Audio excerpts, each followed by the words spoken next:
This is what $27 a night can get you in Bangkok. So we are staying at a Hop-In hotel, which is a brand name here. So we are in their queen room.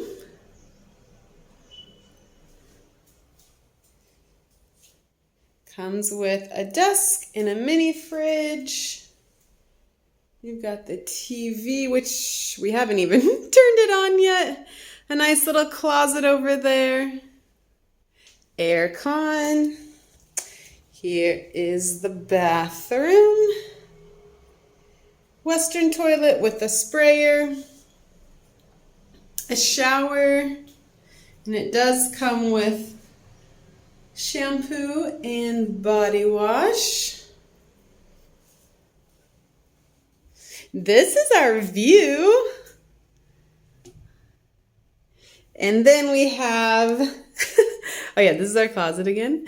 And then we have an itty bitty balcony. And I mean itty bitty. That's all the bigger it is. Just enough for you to like stand out there and well for us to to dry our clothes. So like I said, we are staying in the Hop-In Hotel, and it is a brand, a chain here in Thailand. We've stayed at one in Mae Sot. We're also going to be staying at one in Chiang Mai here coming up, and they are definitely consistent. Like there's a consistent standard of quality that they keep to. You know exactly what to expect. The bed is insanely comfortable. If you know anything about Thailand, you know in general their beds are much, they're a lot firmer. They're more, they're firmer, they're harder than ours in the US. And so here, their beds are actually comfortable, they're actually soft.